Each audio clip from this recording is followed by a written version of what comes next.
The presenting sponsor of Pod Save America is Blue Apron. Blue Apron. They now offer 30-minute meals, which are meals every week that take 30 minutes or less to cook. I was confused by that. Designed with your busy schedule in mind and made with the same flavor and farm-fresh ingredients you know I thought it was love. 30 tiny meals. Oh, no, you thought it was minute? I thought it was 30 minute meals. Get $30 off your first meal free with free shipping by going to blueapron.com/crooked. I think I threw an extra free in there. Blue Apron, a better way to Sean Spicer's good now. cook.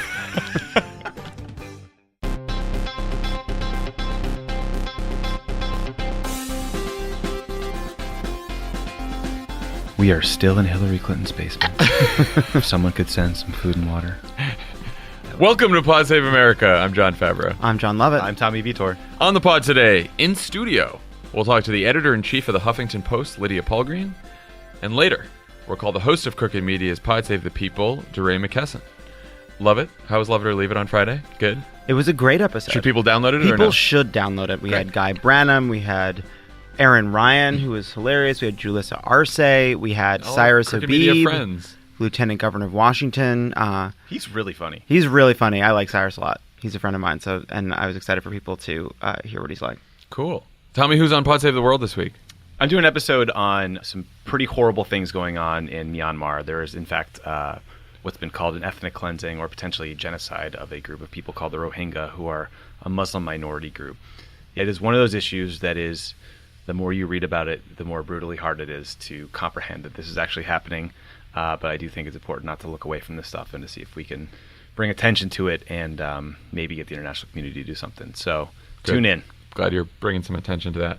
Okay, so before we get into real stuff, a lot of people on Twitter have been asking for a quick Love It rant on Sean Spicer at the Emmy last night. Well, I almost didn't make it in today because I'm still laughing so hard because it's so funny. Sean Spicer. Remember when he lied? It's hilarious. Colbert is so well equipped to have Sean Spicer on and rake him over the coals for being a guy who has no morals and for being a huge liar. Just to have him come out and joke about lying at the podium from day one. I don't think it's funny. I don't think he should get that glossed over in his resume going forward. Yeah, what's weird about it to me is that Colbert was on Kimmel last week, and Kimmel brought up Spicer because Kimmel had Spicer on, and Colbert was very tough on him. Yeah. And said he doesn't seem to want redemption. He doesn't want he seemed to want to apologize. Exactly right. So that I figured that Colbert would not do that. But it's just weird. We're gonna there's gonna be no penalty now. We have some agency in this whole penalty question, so let's keep at it. Yeah. Oh, by the way, I booked Sean. But it's honestly, an anti-Trump Emmys where Spicer comes on stage, doesn't really care. I don't think it's funny. What bothered me more was the deluge of selfies kind of coming over the Twitter all night of here's Sean Spicer at the governor's ball, and here he is here, and here he is there. What a good time he's having. Getting all these I didn't look at a single one of those. Didn't care about for this. it. No, it's one more thing about that because everyone's like Spicer lied about crowd size and that's why it's bad. Spicer lied about crowd size and that was the joke. That wasn't. Let's remember that's not the biggest lie. The more damaging lie is he defended Trump's lie about 3 million people voting illegally in this country. He defended Trump saying that Barack Obama committed a felony by wiretapping him. We forget these things, and now we're just Well, yeah. And he also these aren't small lies. He thought Donald Trump was a disgusting person until he was in charge. Then he went and worked for him. He's the worst of DC. He told all the reporters in D.C. before he worked for Trump how awful Trump was. Every reporter knows it. Every reporter's told the stories about it, and then he went to work for him anyway. Sean Spicer doesn't get to be in on the fucking joke. He's gross. That's it. He is the joke. All right. Okay. So now, Graham Cassidy. Republicans in the Senate are making one last-ditch effort to make health insurance unaffordable for tens of millions of Americans. They have until September 30th to pass a bill through the reconciliation process, which means they only need 50 votes. After that date, they need 60. The bill is Graham Cassidy. I am wearing my Repeal and Go Fuck Yourself t-shirt today to show how Your resolve. my resolve and how dangerous this is. It's leadership. We talked a little bit about what the bill would do on Thursday, but just to review, eliminates the individual mandate, which would immediately drive up premiums, send the individual insurance market into a death spiral. It would allow states to eliminate essential benefits like chemo coverage, maternity coverage, prescription drugs, eliminate protections for pre-existing conditions, and then basically it eliminates the Affordable Care Act subsidies and the Medicaid expansion, gives that money to states, minus $400 billion over the next 10 years, and then eliminates all funding in 2026. Yeah, so that's the deal. So it's radical. Radical. It's radical. It is a full repeal effort. It is a full repeal. It's certainly not a compromise. No. We're protected a little bit by the fact that this is their kind of fallback, third, final attempt at something, because we were dealing with ultimately a repeal effort that was rooted in the structure of Obamacare this entire time, right? All the different versions we saw, but for skinny repeal, which was, that crazy last-ditch effort just to get to the House bill, if you remember 2 months ago, the last time we were dealing with this. But this is a fundamentally different thing. And had they actually done this through any kind of regular process, could have been something that they could have really rallied people behind in a more sort of significant way, because basically it takes Obamacare and it turns it into less generous block grants and basically puts it on the states to figure out what they do with healthcare. The many problems with this are, one, the way they deal with the Medicaid expansion is fucking nuts. So basically, 30 states expanded Medicaid and 20 states didn't. Those were a lot of rural states and conservative states that refused to do it, even though the money was basically free, which punished a lot of their voters. Well, what happens in this bill? Well, it takes all the money that went to Medicaid expansion to states that expanded and states that didn't, and just divides it up evenly as if no expansion had ever taken place, which is just a giant wealth transfer from states like California and New York and even Kentucky, states that did the right thing, and transfers them to all the states where their governors and legislatures didn't care enough about their poor and minority population to do anything about it to get them health care. It would be devastating. That's awful. Right now, we're short of 50 votes, right? But I think the thing that makes a lot of people nervous is that this is a bill sponsored by Lindsey Graham in part. McCain is sort of waffling on it. Dean Heller is already on board. But what I don't get is McCain's whole argument against the last round was that it didn't go through regular order. There were no amendments. There were no committee process. There was nothing done the way it's supposed to be done in the Senate. I don't get how he could make that big, bold stand and then jump on board this thing. So if you listen to him on Sunday, he was on Face the Nation, and John Dickerson asked him about this, and he said on Face the Nation, we should have a bill go through regular order. There should be a bipartisan process. And I think the bipartisan effort being undertaken by Lamar Alexander and Patty Murray should come to the floor for a vote. He just said that yesterday on Sunday. Now, in other statements, he said he likes Graham Cassidy, and he said ultimately he'll do what his governor tells him to do, Governor Ducey of Arizona. We should note that, after what Lovett was just saying, under this plan, Arizona loses about $1 billion. Arizona is one of the states that gets hurt, so you wouldn't imagine that Ducey would do it unless, of course, they pay him off. But there's a lot of focus on McCain here. Yeah. But here's the deal: Cassidy's running around saying they have 49 votes. That's one short of 50, so that's very scary. Rand Paul seems like a hard no.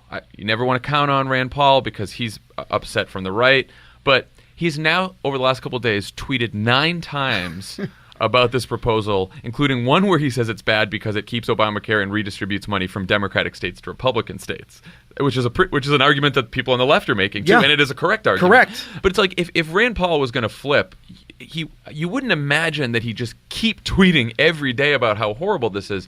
But, of course, we all remember Rand Paul was a hard no last time around, and then McConnell promised him a vote on clean repeal. So that's why he voted for skinny repeal. Yeah, I mean, we have seen Republican senators say things that should make it impossible for them to flip, and then they flip. That's what Dean Heller did. Rand Paul's done that in the past. Ted Cruz, all of these guys make these grand statements to try to help themselves in the negotiation, and then I almost said negotiation. I know. I think he also left out Dean's honorific. Oh, Dirty Dean Heller? Yeah, he's a dirty politician. He's a dirty politician, Dean Heller. But basically, we need... If Collins and Murkowski have been very quiet, it's hard to imagine that they'd say yes. But if we have Collins and Murkowski and Paul, it doesn't matter what McCain does. That's enough. We need 3 no's. So, and Alaska's also one of the states that loses a bunch of money over the next 10 years, and nothing has really changed for the two of them since when they stood against the last proposal, which was on substance, not on process, like McCain. So you would hope that Collins and Murkowski are in there. We need one more. Paul's a possibility, but basically, this is all to say it's scary again, and everyone's got to get to the phones. Yeah, I mean, I know that's annoying to hear, but it's true. It is. It's we have to do it. Hate ourselves for saying it. It's a constant struggle, people. So what's going to happen here? McConnell will not call this for a vote unless he's got 50. He has pressed the CBO to give a score for this thing, even though the CBO was busy working on extending children's health insurance program. The CBO, man, there's some guy deep within the CBO who is exhausted. He's got an ashtray with tons of cigarettes. Like every month he gets a call from McConnell, and it's like, you need to do 6 months of analysis in 2 fucking days. Well, here's what's truly scary about it. They think that the CBO only is required to come up with a score about how much it costs, and they may not have time to figure out what the coverage losses for this bill are. So they might give a CBO score that's just about how much it costs without any coverage numbers, which is truly fucked up if you are voting for a bill. So especially McCain talking about regular order. You're going to vote for a bill where you don't know the impact? He just can't. Once again, it's the same fucking, like, the bill is bad. It's a bad bill. It's yet another bad replacement bill. Once again, it's like they don't care enough about their conservative principles to even put something together that achieves some kind of an end while being, you want to turn it into a block grant, you want the states to be in charge, you come up with this crazy jury-rigged dumb fucking way to do it that could never become law. Fine, the bill is bad. But once again, reforming 1/6 of the economy, tens of millions of people's lives, and they're like, we think we can get it done the last week of September. We got 2 days. Well, it shows that they're trying to ride or die. They're trying to sneak it through because they know that if they had a public debate about it, they would lose. Which, again, this is a reminder. Trump's bad. Everything's about Trump. This is not about Trump. This is a bunch of Republicans who've even called out Trump, like Lindsey Graham, and they are doing this very bad thing. So when you go vote, it's not all about Trump. It's about these fucking Republicans in Congress. One story as a proof point for how serious this effort was, I think it was the Politico story, said that Trump was asking about the bill at Bedminster, which I just think is like the lowest. He's like, what's happening? There might be some kind of other healthcare thing. He's seized with this challenge to the point where he's just first inquiring about it while playing golf. Yeah. So anyway, indivisibleguide.com. You can go there and find ways you can help. Most of it's going to be phone calls, but there are going to be some events as well. Also follow Ben Wickler from MoveOn.org on Twitter. He's got a couple long threads on everything you can do and steps you can take. So everybody make a few phone calls. And then here's the thing. Once we get to September 30th, if this doesn't pass, then we can finally celebrate in a way we couldn't even celebrate in the summer. Until McConnell changes it. Until they change the rules and do it anyway. Look, killing this thing, it's harder than killing the clown from fucking It. And it's going to keep crawling out of that well until we take back the house. I will not be watching the remake of that movie. It ruined my life. Nor will I watch Mother, which sounds really fucking awful. Love it's exciting. I'm going to go see Emily Mother. wants to see it too. Emily and I are going to go. Emily and I have already been texting. Don't even worry about it. All right, let's talk about what the fuck is going on with Donald Trump. Over the weekend, our bipartisan independent dealmaker president had quite a Sunday morning tweet storm, which culminated in him retweeting a GIF of Trump's golf ball hitting Hillary Clinton, which was originally tweeted by someone who's tweeted racist and anti-Semitic garbage. What a surprise. Of course. Of course it is. I wanted to bring this up because it's like no one's talking about it today. We're all sort of moved past it. I mean, that is a crazy thing to do. Yeah. It is like fantasizing about political violence by the President of the United States against his former female political opponent. What? He's a moron. It's just like the kind of thing that makes the dumbest person laugh. Like, the golf ball hitter. But it's the kind of thing that makes the dumbest person laugh if it's like shared on Facebook by your crazy uncle. Yeah, it's a like, crazy uncle there's just no thought that this is the President of the United States and that there's all kinds of other implications. Right? Yeah, I mean, what else is there to say? Like, it's also just like, it's not a new low. Like, he's joked about her being fucking killed during the election. He does this all the time. This is who he is. Like, it's not... Yeah, he tweeted about her getting hit in the back with a golf ball and falling down because he thinks that's hilarious because he's a dumb, mean-spirited, fucking dotty old racist. What do you want? That's what he is. He thinks it's funny. He does it. We've never even seen him fucking laugh. He's never laughed. He's never laughed. The one thing, maybe he chuckled to himself. He laughs when he like mocks people and then he laughs about it. When Sessions cries. This brings up a Politico piece from last week that we didn't have time to cover, but it's relevant. It's called Teflon Don Confounds Democrats. It basically digs into a series of private focus groups and internal polls conducted by Democratic strategists and campaigns. Polls of swing voters, independents. So there's good news, bad news in this poll. Start with the bad news. Bad news is Trump is still viewed as an outsider shaking up the system. They think he's bringing about change. He's getting some credit on the economy. Folks are unimpressed by the fact that he lies. They're not so much into the Russia investigation. They don't think Charlottesville is as big of a problem as we think. And there's some bad news in the Democratic policies that people have been proposing. Free college didn't poll so well. $15 minimum wage didn't poll great. Medicare for all tests better, but there's some skepticism. What do we think about this? You know, it's just a good level set because I think a dose of skepticism is needed. Like, I think that's important. The piece makes this point that's like, if Democrats think they're on a walk because of Trump to like taking back the House and making these big games, and they should think otherwise. But the truth is, I don't think a lot of Democrats think that. I don't think we're all feeling super great and how easy it's going to be to win the House. I think everybody recognizes that it's really hard, and at the same time, it is one of those Politico pieces that you can just feel a conclusion searching for evidence as it goes along to kind of tell a story about how Donald Trump is Teflon Don isn't really what you would call somebody who has a 35% approval rating, right? It's sort of, that's somebody to whom everything has stuck. That's a cast iron pot with a lot of stuff grilled to it, like you made a grilled cheese and didn't flip it early enough. That was my take too. Like, I think that was Bill Burton's quote, and the final quote of the piece was Bill Burton being like, the guy's at 38%. Yeah. Like, it's not going well. He said everything's working. Yeah, taking back the House is not going to be won or lost just based on Donald Trump's approval rating. Like, that is the mood music that will allow us to fundraise, to recruit great candidates, and to put together a message to counter Trump and tie all these other Republicans to it. So it's a piece of a puzzle. I feel pretty good about Donald Trump being at 38, 40%. Like, that's not good. And he has not done anything to get himself out of this hole, including the short-term debt ceiling debate. But, like, it is a reminder that politics it's all about choices, and we need to put forward an alternative to Donald Trump that people like more than him, or like more than the Republican that's running on his party. So we have a lot of work to do. Yeah, I do think that we have to also decide what is the message that we go out with, not just on our side, but what we want to say about Donald Trump. And we always say this here, but there's like, he gives us 50 targets a day, and you call him a liar, you call him this. So some of the good news was the voters did seem exhausted about the chaos surrounding Trump, and there was a lot of interest in electing a Congress that can act as a check on him. And then the other message that seemed to really work with a lot of these people in the focus groups and polls were, Trump is out to make his rich friends richer at your expense. This is about stripping regulations, the corporate tax breaks, the health care, like him trying to repeal Obamacare was effective too. And on fights for people like me, Democrats have now pulled ahead of Trump. They were even with him in February. By a lot, too. By a lot. Yeah, I think because Trump scrambles so many of the rules and he does give us so many different directions to go, we kind of forget some of the basics.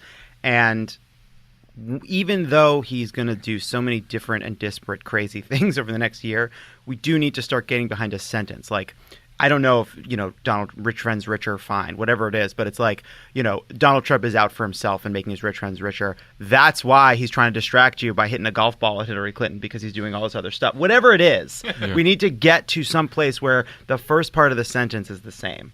And that's been really hard, and that didn't happen in 2016 there at needs all. to be a core criticism that is repeated every day. It's funny. I heard someone, Bernie Sanders was interviewed the other day, and someone interviewed him about, what do you think about Donald Trump so far and everything he's done? He's like, not only is he someone that wants to give tax cuts for millionaires and billionaires, like, first thing out of his mouth. Yeah.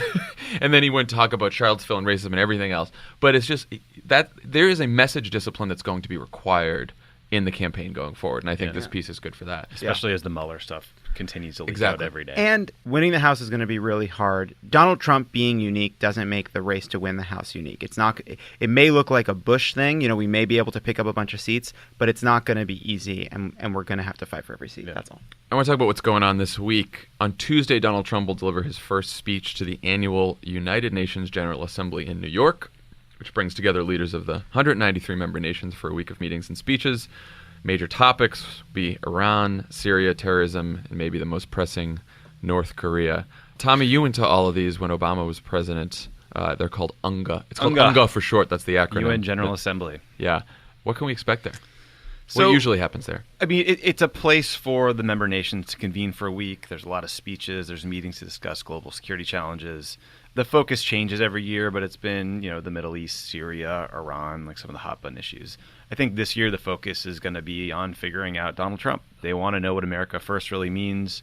We're coming off previous summits that were defined by Trump refusing to reaffirm the most important part of NATO, shoving the prime minister of Montenegro for no good reason, leader of the free world, driving around by himself in a golf cart while all the other leaders hang out.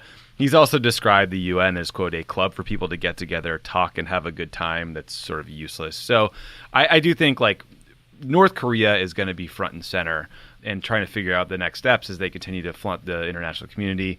This will be made harder by the fact that Chinese leader Xi Jinping is not going to be there, so it's hard to see where real progress come from. Trump has been making a lot of noise about pulling out of the Iran deal. A whole bunch of people are going to lobby him not to do that, including Francois Hollande, leader of France. They also are really going to be focused on Venezuela, Myanmar, like, why did you pull out of the Paris Climate Accords?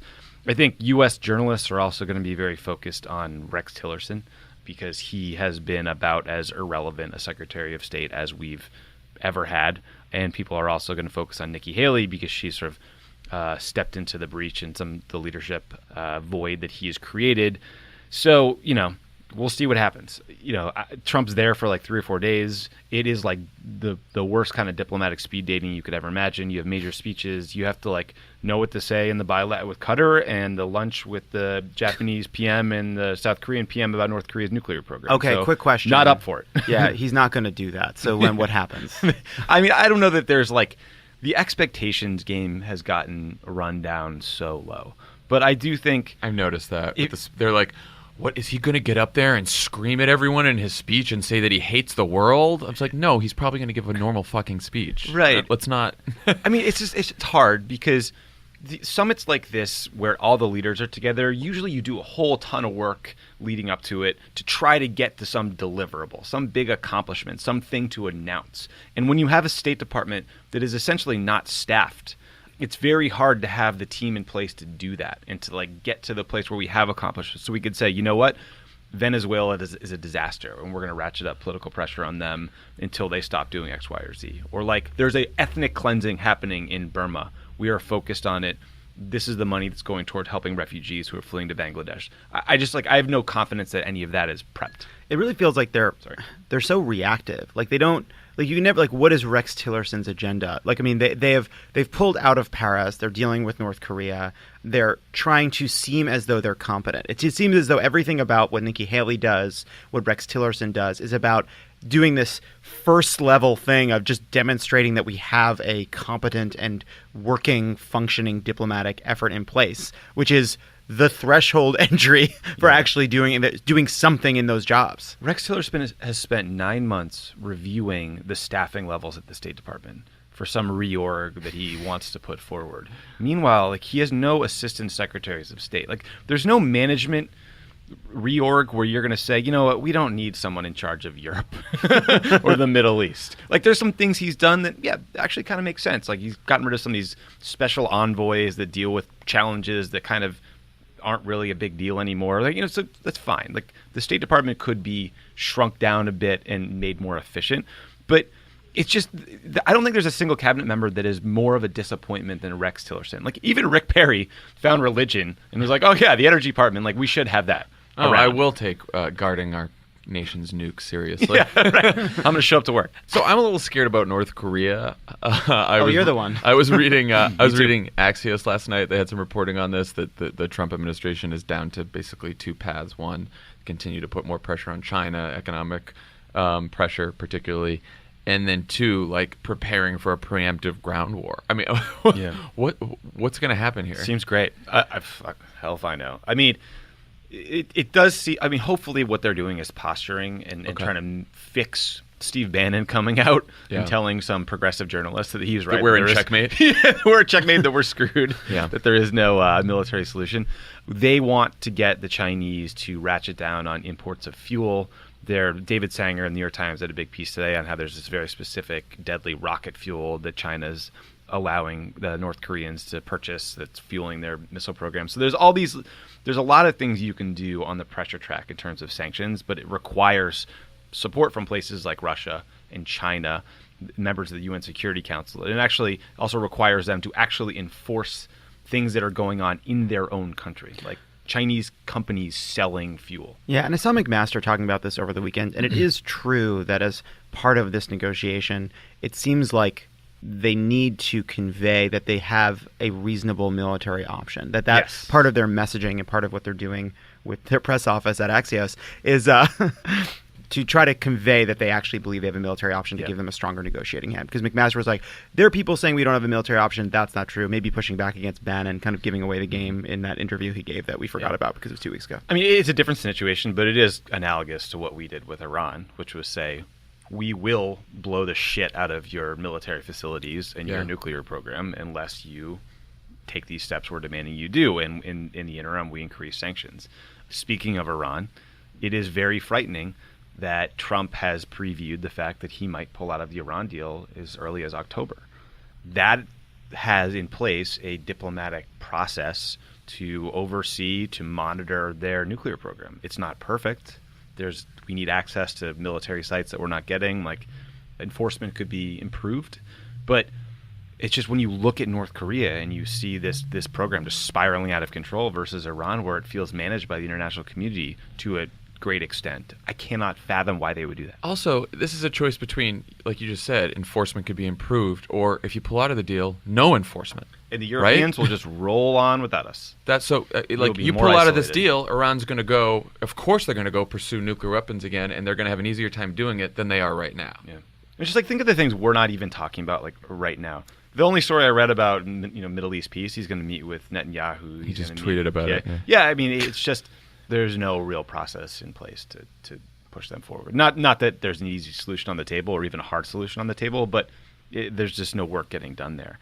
There's ethnic cleansing happening in Myanmar. Like, there's all these issues and areas. There's all these global development and like food security goals that are really important to places where people are struggling that don't even seem to be on the agenda. Yeah, I mean, I was asking about North Korea because over the weekend he called Kim Jong-un Rocket Man, and then all the stories. What was that? Then all the stories were about he's got a nickname for Kim Jong-un, it's Rocket Man, blah, blah, blah. And I'm like, I'm sitting there just like, oh, this is a funny little topic, And then last night I read the Axios reporting about the actual military options that they're considering. I'm like, this seems to be the bigger deal right here. Not so much the Rocket Man nickname.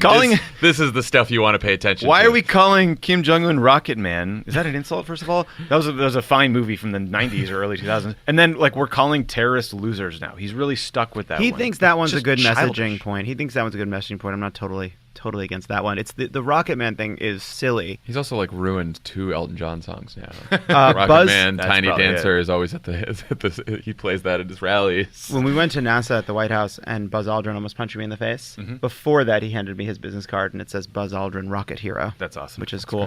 Great. But even like just, Trump tweets that he's Rocket Man. What's so funny? Quick story about me and Buzz Aldrin. Yeah. And if Love It or Leave It gets televised, very good friend. Very good same card. Close personal friend Buzz Aldrin and I were at the Palm. And then Charlie Rose came up. And then I took a selfie with Spicer. Spicer, Buzz Aldrin, and I getting a quick lobster cob at the Ivy. But even just people reacting to it is exhausting. Like, he calls him Rocket Man. Like, it's not funny. It's not appropriate. It's strange. It's not even worth your outrage. Like, oh, Trump thinks he's going to solve this with a nickname. No, who knows why Trump does what he does? I just think to say about it. It's just frustrating. It's a very hard problem. It's not his fault. It does seem like Tillerson, to a lesser extent, H.R. McMaster, Mattis, Nikki Haley are seized with the challenge. They get it. They're focused on it.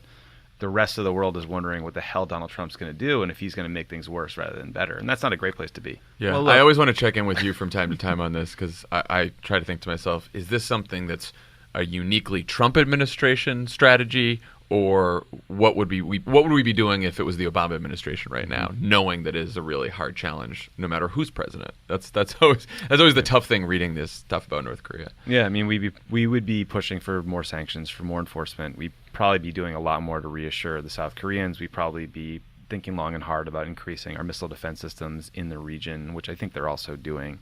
But it doesn't look that different.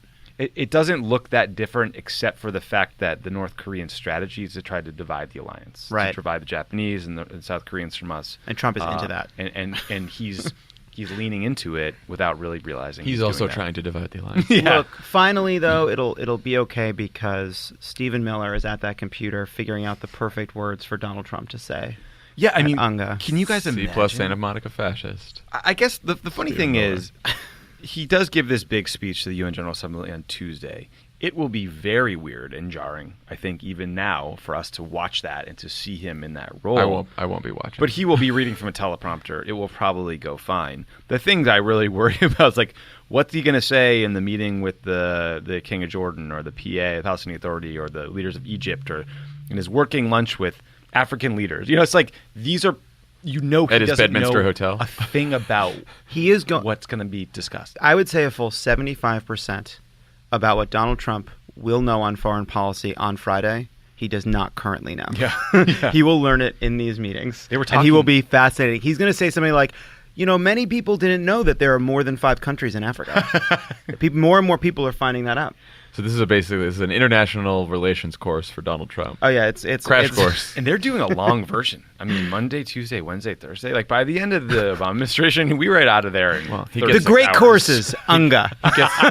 He gets to chill out in New York for a couple days. Right, That's that's his plan. exactly He doesn't right. want. He hates Washington. He's doing most of it from Bedminster. Gotta say, I'm with them on that one. Oh, that's fine. Okay, when we come back, we'll be talking to the editor-in-chief of HuffPo, Lydia Polgreen.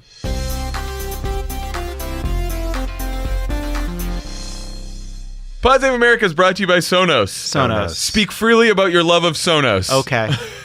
I went down to Orange County yesterday to visit a friend of all of ours, Nikki, who lives there.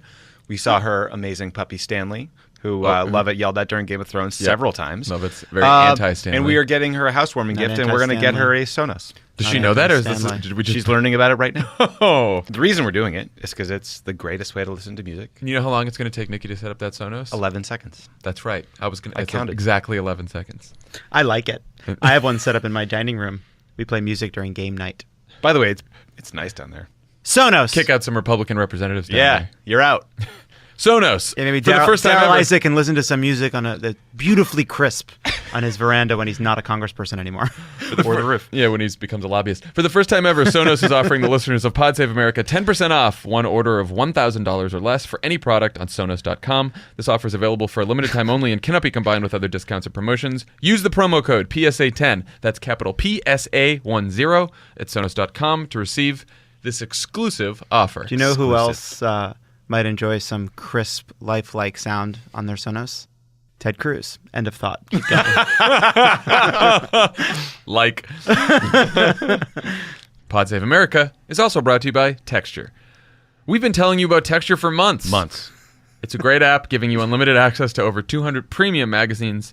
They have content that is fresh and new each month, unlike the same script they've asked us to read over and over and over again. Fresh content. This is meta. That was What? in the script. That was in the script. The funny script line was in the usually boring script. The What's call is coming from happening? in the house. Texture's amazing. They're We listening. love you, Texture. So they took away the script and asked us to tell you about a story we read on the Texture app. Ooh. So one of the magazines that's on Texture is The Atlantic. Yes. We haven't talked about this on the pod yet because hopefully we'll talk to him about it at some point. But Ta-Nehisi Coates is first white president. Incredible Yeah. piece. We talked about it on Love It or Leave It. That whole issue of that magazine is amazing. Yeah. Elliot Cohen has an entire article about Trump's foreign policy so far and all the things he's fallen short on. He's a right-wing Republican writing this, criticizing Trump. I The mean, Atlantic does great work. yeah. And Yeah. you know what? Little highlight of The Atlantic here. I don't know the last time I saw a hard copy of almost any magazine. That's why you need Texture. You can access all your favorite magazines and their back issues in a single app, so you can enjoy them anytime, anywhere. Tommy, we're just crushing the segues there. Crushing. That was great. Texture is normally $15 a month, but our listeners can get Texture for just $6.99 The a month. Atlantic is very old. It's been around for a long time. I think that it's been around since like Lincoln, or maybe before. Listen, yeah. $6.99 a month. That's amazing. That's over 50% off their standard price. It You also probably get used a to have free- an old-timey type. You also get a free trial, so you can try Texture first. Get over 200 top magazines such as People, Vanity Fair, Time, Cosmo, and The Atlantic for just listen, we just did like an ad for The Atlantic today. Yeah, what the hell? Jeff Goldberg, come see us. Yeah, the invoice is in the mail, yeah. Jeff. Go to texture.com/crooked. That's texture.com/crooked. Texture, a better way to read magazines. Also in the copy. That's them, yeah, sorry. Okay, cool. You guys can have it out with each other. We are very fortunate to have in studio the editor-in-chief of the Huffington Post, Lydia Polgreen. We're HuffPost now. HuffPost. I'd said it earlier in the program correctly. It's okay. We can do it again. Yeah, let's do it again. No, I think it should stay in, guys. Okay. Yeah, it's a I learning- think so it's a too. learning moment. I think so too. Now everyone Stick will with remember. people. I'm a big believer in transparency and showing your work. So there we go. That's perfect. Before you were the editor-in-chief of HuffPost, you were also a foreign correspondent for the New York Times focused on Africa. The UN General Assembly is this week.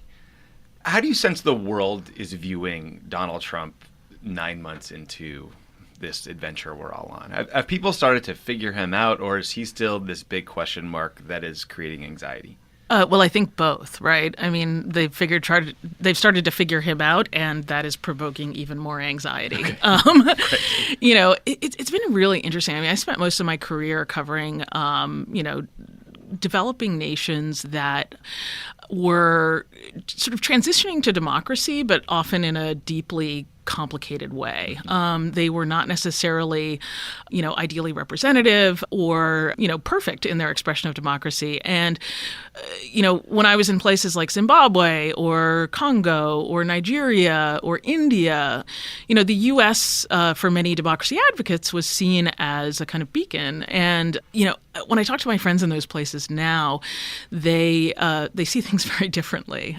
I had a conversation. This is like such a Tom Friedman thing to say, but we've been going around the country on our Listen to America tour that HuffPost is doing, visiting 25 cities, and I was in St. Louis for the kickoff, and I had this conversation with a Lyft driver going back to my hotel, who's originally from Uganda, and he's lived in the St. Louis area for 13 years. He's a nurse and drives Lyft on the weekends, and he said, we had a pretty in-depth conversation about the situation in Uganda. They've had a strongman president, for the past 30 years. And he said, I used to call Uganda to check up on people there, and now people are calling to check up on me. Great. And that, to me, really encapsulates how a lot of people, from the world that I used to spend most of my time covering, feel about what's unfolding in the United States right now. It's a mix of horror, but also, it feels very familiar. Having a leader who's using fear, antipathy. I mean, in Uganda, for example,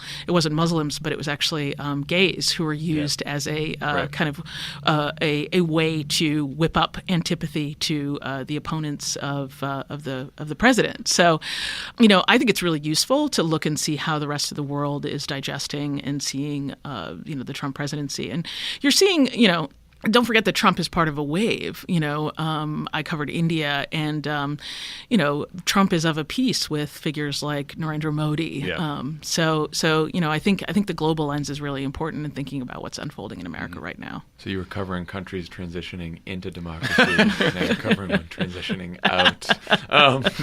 So you became editor-in-chief of one of the largest left-leaning media organizations right as Trump is elected president. We're now 8 months in. What's been the biggest challenge of journalism in the Trump era, and what surprised you? Yeah, I mean, it's really interesting. I mean, I think HuffPost has traditionally been described as a left-leaning news organization, and I suppose there are some ways in which it's true. I'd like to think of us as progressive, but I think this is a moment where the traditional poles of left and right feel so scrambled. And, you've got these two giant forces, globalization on the one hand and technological change on the other, converging to really re-architect how power works in the world. And so I think of us, the best way to describe our identity is, we're for people who earn a paycheck and live on that paycheck. And that's actually not an ideological point of view. What does that mean in practice? Well, it means that, we're pretty critical of everyone, who's powerful. Well, so you say that it's more populism than ideology now. Yeah, I mean, and I think populism has become a dirty word in our current political climate because it's been used in so many negative ways, and the history of populism in the United States is not a happy one. But it's hard to ignore the fact that there are huge parts of the country and frankly the world that feel alienated from the most powerful institutions that govern our lives, whether it's politics, whether it's media, technology. There are just so many things that feel, I think, fundamentally alien.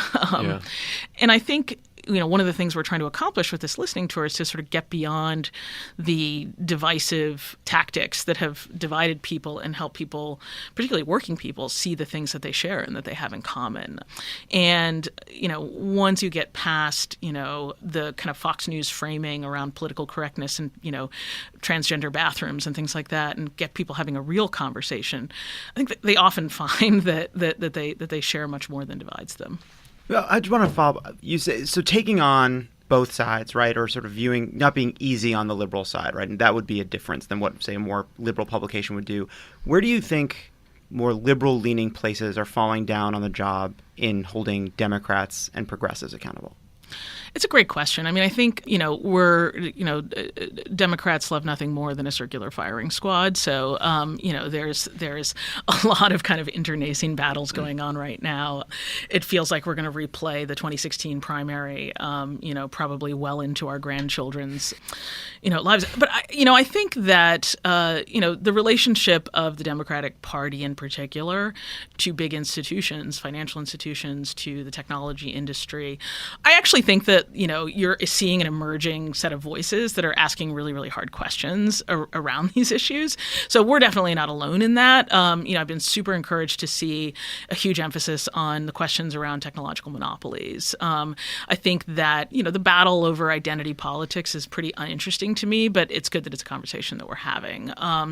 So I'm not going to criticize any sort of left-leaning publication for doing this or not doing that, but I do think that anybody who cares about these issues needs to be putting real pressure on the political leadership, and also the sort of big institutions like unions, as much as they remain a force, to really be kind of like foot soldiers in this battle, and putting that pressure on and continuing to advocate for these issues is extremely important. I guess, it seems like to me that those are critiques and access points from the left as well, right? That Sure. Like a desire for a stronger, union force, a desire to take on sort of big technology companies that are monopolistic. I guess I see MSNBC at a moment where there's incredible liberal activism kind of going out and trying to find conservatives to kind of level the playing field. And I guess I wonder why this would be a moment to come at these issues.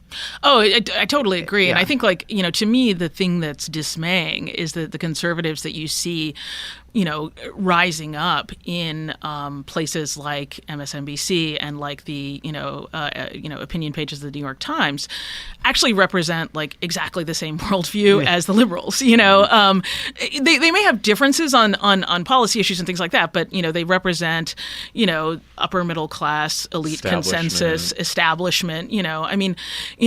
Bret Stephens is an incredibly stylish writer and I think, an interesting thinker, but, there's not that much difference in terms of the broader kind of polls that we're seeing in our world right now between him and Tom Friedman or him and Nick Kristof.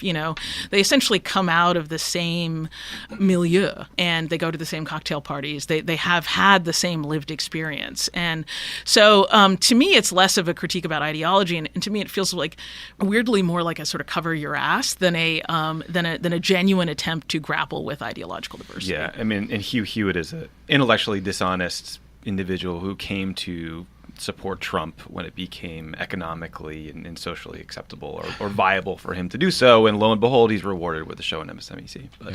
Yeah, I think that's right. I think we're seeing people, it's very comfortable for establishment institutions to embrace never Trump conservatives. That's like a gimme. It's Shout so out easy. Tim Miller. No, I mean, exactly. It's like, it's so nobody gets any points for ideological diversity in my book from embracing a GOP never Trumper. It's like yawn. I was thinking about this last night, and you were tweeting about it as well, with Spicer on the Emmys, which is supposedly liberal Hollywood, Harvard now is embracing these former Trump figures like Spicer and Corey Lewandowski. But not Chelsea Manning, God forbid.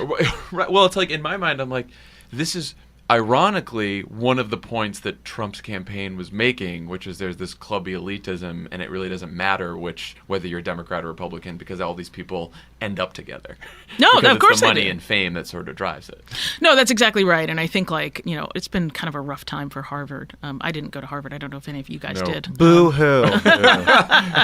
When's the vigil? It's not like I went to a state school. I actually went to a small liberal arts college in Maryland that had a lot of conservatives at it. I think that this ability of establishment institutions to reassimilate noxious figures is a very old story. You pointed it's out like Kissinger last night. Yeah, exactly. I mean, Henry Kissinger, remains hailed by statement, including by people like Hillary Clinton. So, I think this has been a factor in our public life, and really says something like deeply troubling about Washington. That there's essentially nothing. Absolutely. There's nothing you can do that makes you persona non grata. Yeah, well, I found myself thinking that it's even worse, which is it's about the enemies you're allowed to have. Because had Sean Spicer stood up there and defended things like a Muslim ban, but had Trump done something anti-gay in a way that led Spicer to forgive it at the podium, he'd be much less forgiven by people at the Emmys. I think that's absolutely right. I mean, and that goes to the kind of hierarchy of otherness,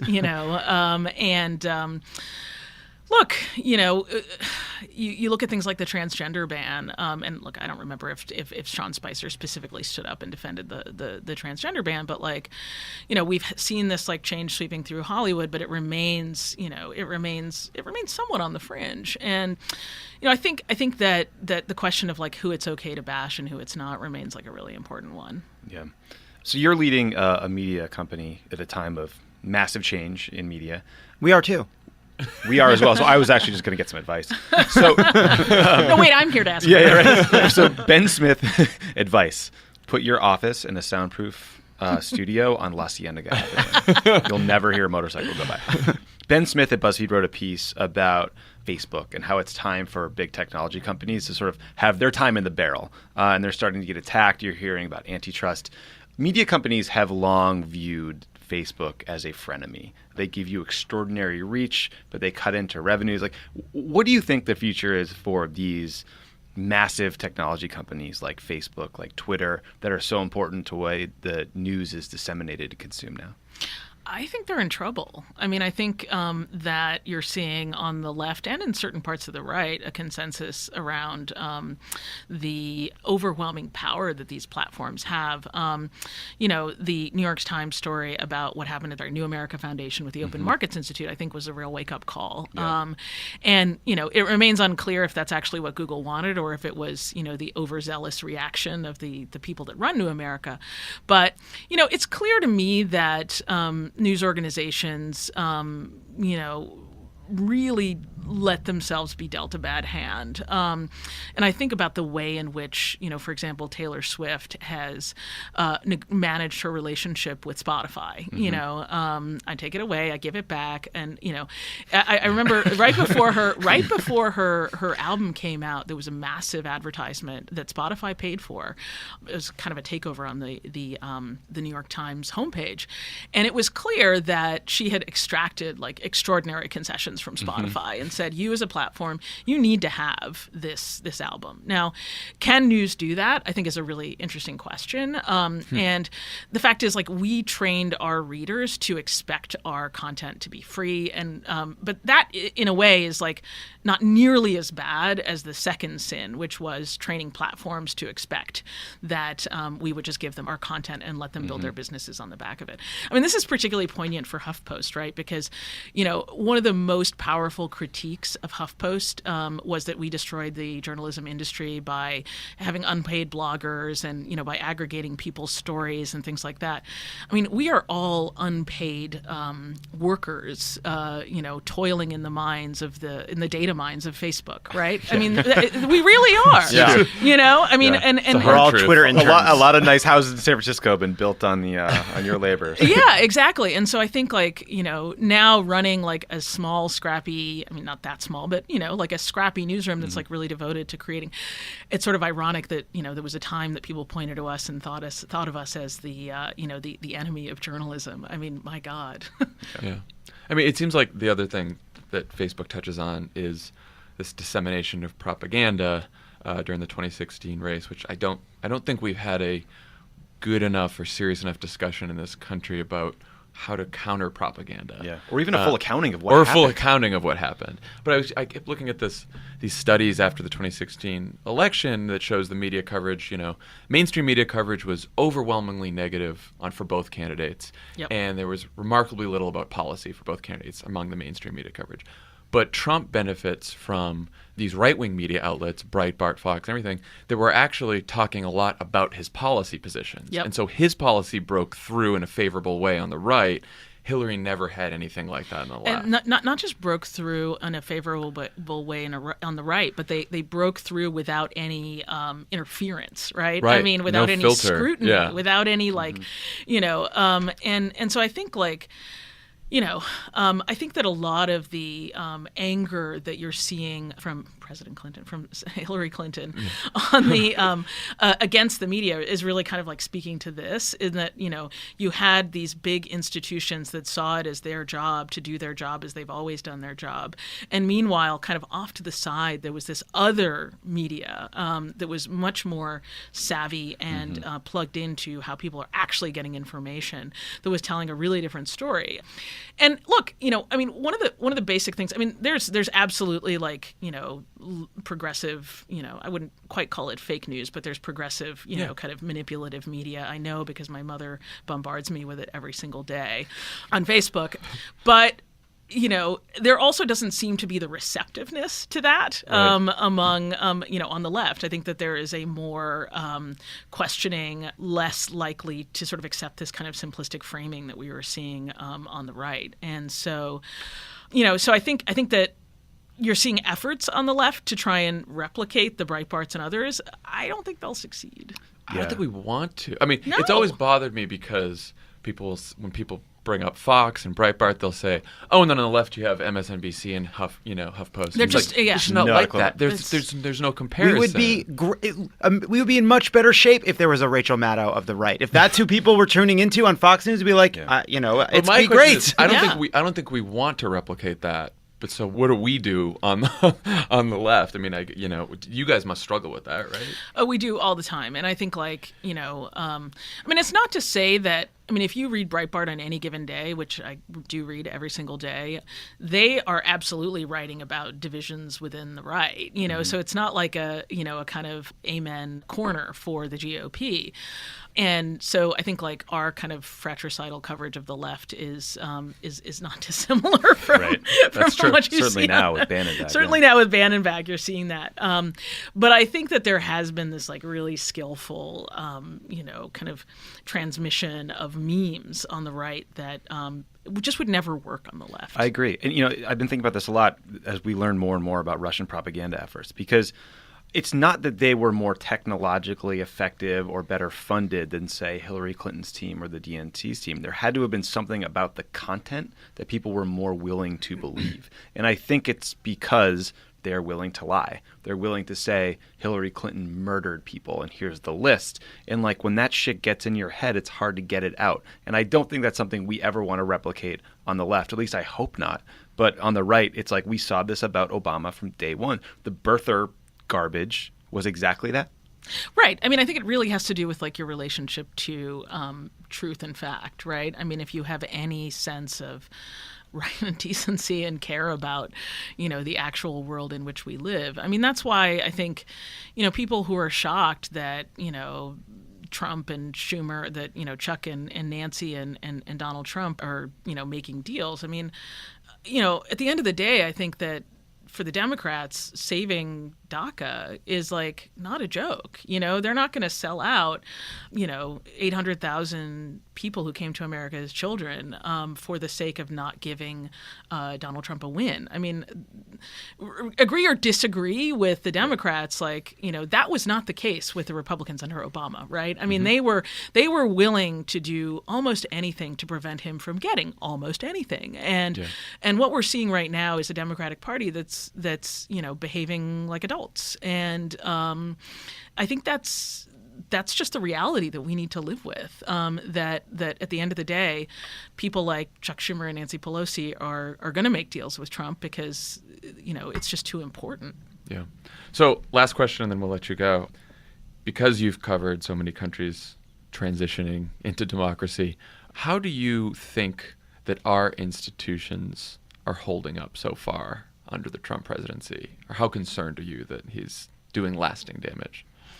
I mean, I think that our institutions are holding up actually pretty well. I think, for all the criticism of the media, there's so much great journalism out there right now, and, people are not intimidated. And I think that that's really powerful. I worry a lot about the courts. I think that, something that people are probably not paying enough attention to is just how much power the president has to shape the courts. And given our current, our current setup in the Senate, this is going to have profound and lasting impact. If the Republicans achieved only one thing, denying a Supreme Court justice to President Obama and handing a seat to Neil Gorsuch is a generational win that will not soon be undone.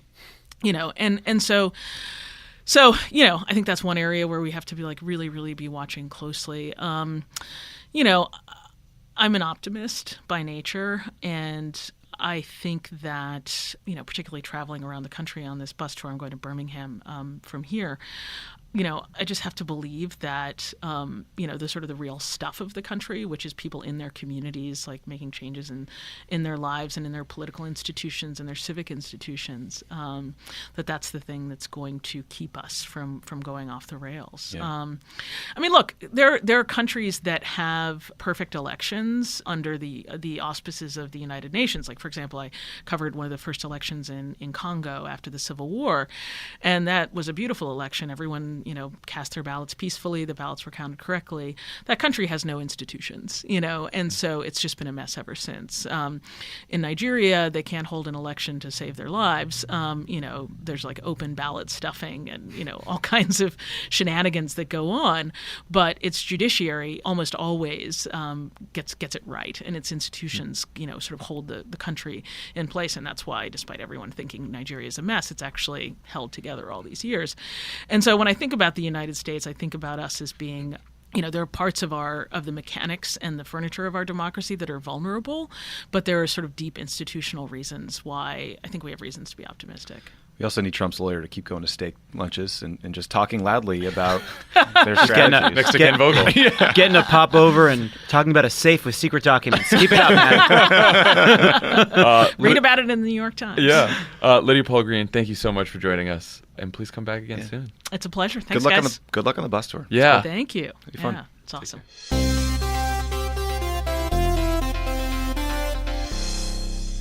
Pod Save America is brought to you by Movement. Guys, I want to put some content in the ad. This comes from the Emmys about Sean Spicer.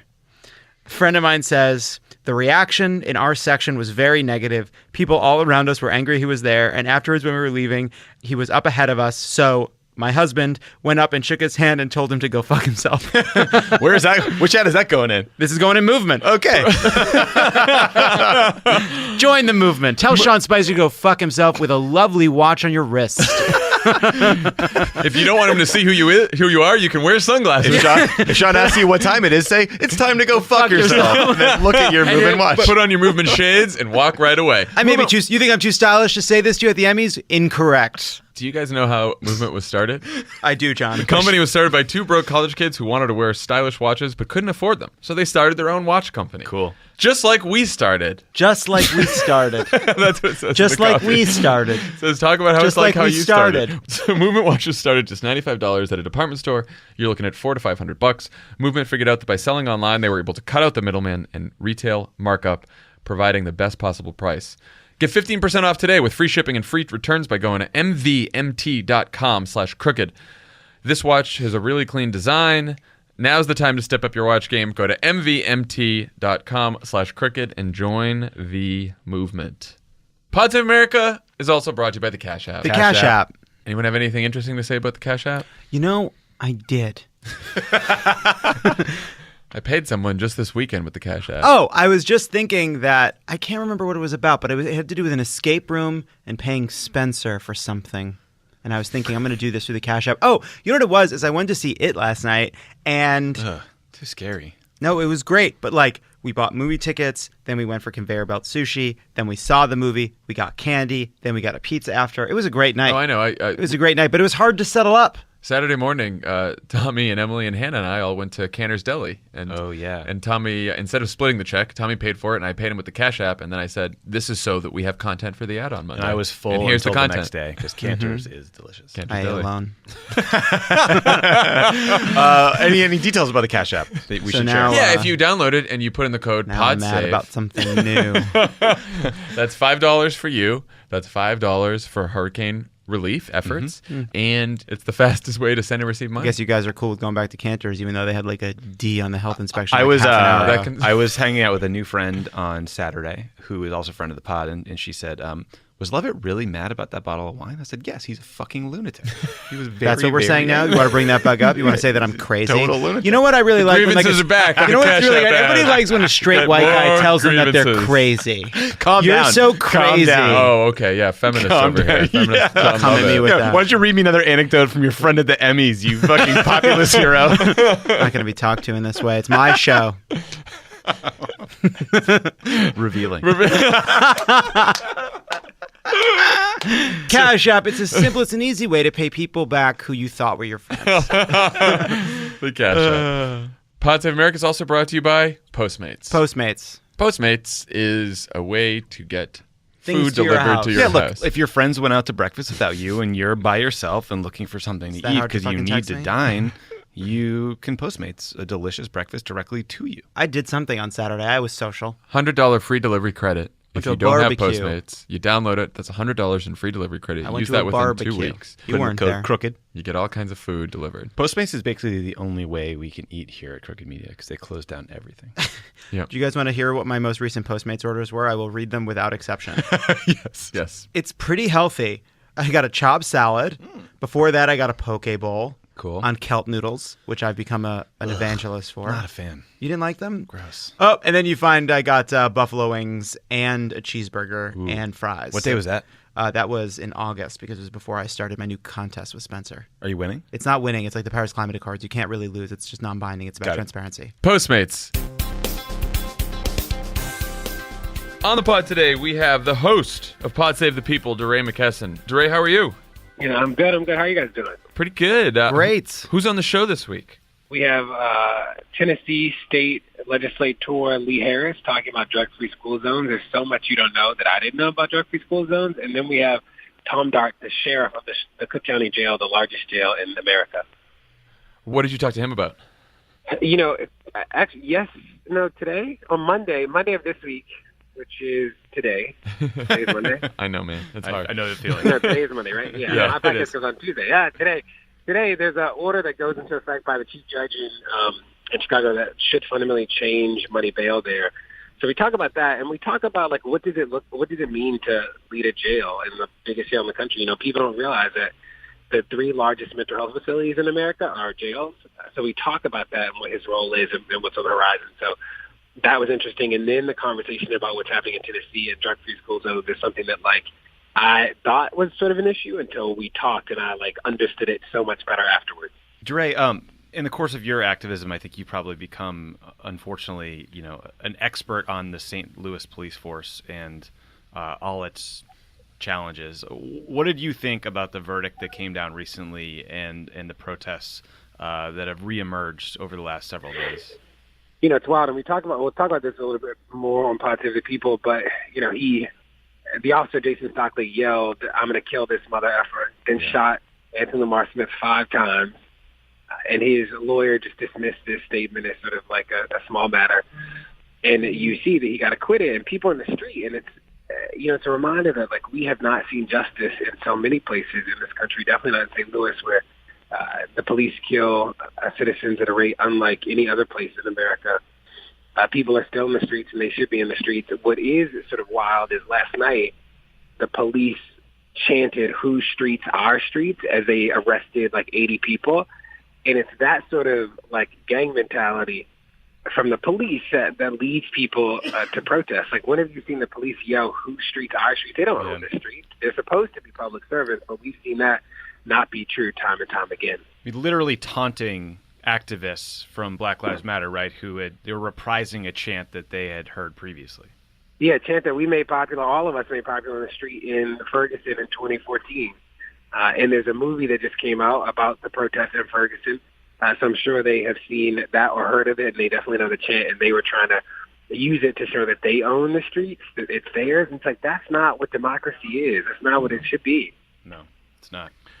DeRay, as an organizer, how do you shape the way these protests are covered? So it seems like it's a constant struggle between getting out information like what we were just talking about when you're saying, the police chanting that and the police antagonizing protesters, and people who'll cover, a couple protesters, throwing something at a house or something. So, like, how do you – is that something that's on your mind when you're organizing these protests? Is it just, it's beyond your control, so what are you going to do? Or what are your thoughts on that? Yeah, so, that's also what's interesting about what's happening in St. Louis is that they're using social media as a way to sort of put out propaganda in a way that we've not seen another city do. And those police officers definitely didn't do that, 3 years ago. Yeah. Is as an organizer, I had 800 followers in 2014. I've 900,000 now, and tried to be really thoughtful about using that platform to help people like feel and see and smell what was happening. And, in the digital space, that's really important because most of the people that care are not physically with you. So the more that you can help people like understand how many people, what's the mood like, what does it feel like in a consistent way, that goes a long way. What else do you think has changed with regards to police violence and resulting protests since, you first went to Ferguson 3 years ago? Yeah, people thought there was a crisis in Ferguson. They didn't think there was a crisis in America in 2014, and now that has completely changed. Like, people understand that there's a crisis all across the country. I think now, like with most issues, people are like, what can we do, right? They're looking for what the solutions are.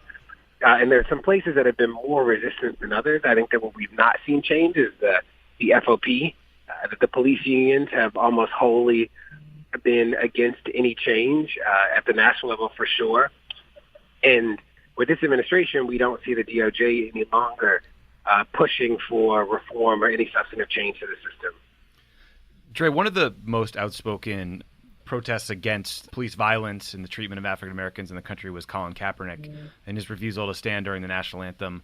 It has been interesting to me to watch the way his leadership has been covered over the course of the last several years. And I think anyone who read Rember Brown's piece in Bleacher Report recently, have seen the way he's brought people along with him. I'm wondering what you think about Kaepernick's stand against police violence and where that effort is. Yeah, I was just with Colin the other day. We were together for a couple hours, and then Jack joined. Jack, the CEO Twitter, who's great and a friend, and they were together for the rest of the morning. Colin is very kind. He's kinder than I think people sort of get the impression of when they see him on TV. Really dedicated to these issues both here and globally. And the reality is that nothing that Colin is saying about race or justice is controversial, right? He's saying that the police should be killing people, and that is true. Yes. He's saying that this country was founded on racism. That is true. These aren't controversial things. He still trains 5 days a week. He's ready at any moment if he gets signed by a team. It's also wild to see the owners almost seemingly join together to block him. And that isn't fair, isn't right. So hopefully we'll see an owner step up and not bow down to the peer pressure of the rest of the owners and do what's right. 32 owners who are old, wealthy, white men, I believe. Many Trump donors. Yeah, many Trump donors. Yeah. Yeah. Do you guys have any idea of who is a strong owner who isn't susceptible to peer pressure? Love it. Yeah, DeRay, as you know, I'm a encyclopedia of knowledge about the National Football League. I have no idea. Yeah, to be honest, I don't either. But he's obviously good enough to play on a lot of teams. The question early on was whether he was holding out for a starting job and didn't want to be a backup. Well, clearly that was not the case, and that there was other issues that kept teams from picking him up. So hopefully a team will show some courage and bring on a very good player. DeRay, thanks for joining us. I know you got to run, but everyone download Pod Save the People. It'll be out tomorrow, and thanks for calling in. Awesome. Talk to you guys later. All right, man. Take care. Bye. Yeah, bye-bye. Okay, that's all the time we have for today. Thanks to Lydia Polgreen and DeRay for stopping by. I think we hit it all. We talked about Spicer, healthcare, Anga. I would like to come back at some time to the fact that the entire index. Trump legal defense team despises one another and are openly fighting. We didn't talk and about that at screaming all. Ty plastic Cobb. places. Ty Cobb Versus Don McGahn. absurd. Over. Well, no, Don McGahn wasn't at the BLT lunch. No, you're right. No. He's the just heard subject about of it it. later. He just got a call about it. He wasn't able to enjoy their delicious popover. If I just would love to have had a camera on McGahn, the White House counsel, when he gets a call from the New York Times that said, "Hi, I just got lunch at BLT," and the two other lawyers were talking about the whole strategy. I heard you have everything. documents locked up in a safe. Imagine if Kathy Rumler had gotten that call. She would have slit his throat. Yes, that's true. Okay, everyone. Great episode. Great episode. See you later. End of podcast.